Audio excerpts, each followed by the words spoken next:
আজকের ব্রেকিং নিউজে জানতে পারবেন সন্ধান মিলল সেই আলোচিত সমালোচিত বিপ্লব কুমার সরকারের।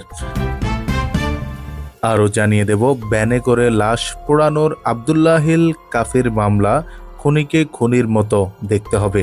বাংলাদেশ পুলিশকে কালো অধ্যায়ের মূল হোতা এই কাফি। আনোয়ারুল ইসলাম, সূত্র যমুনা নিউজ। আরও জানিয়ে দেব চাঁদাবাজি বন্ধ নাকি হাত বদল। বিগত চাঁদাবাজরা তো আসেনি, এটার হাল তো ধরতেই হবে বলে জানান যুবদল নেতা। সূত্র যমুনা নিউজ। আরও জানিয়ে দেব ইনু মেনন ফলককে কারাগারে ফেরন। একই হত্যা মামলায় ইনু মেনন ফলক গ্রেপ্তার, আরও রিমান্ডে কাফি। সূত্র যমুনা নিউজ। আরও জানিয়ে দেব ব্যবসায়ী ও সিএনজি চালকদের সংঘর্ষ। সিলেটে জায়গা দখল নিয়ে ব্যবসায়ী সিএনজি চালকের মধ্যে এই সংঘর্ষ ঘটে। সূত্র যমুনা নিউজ।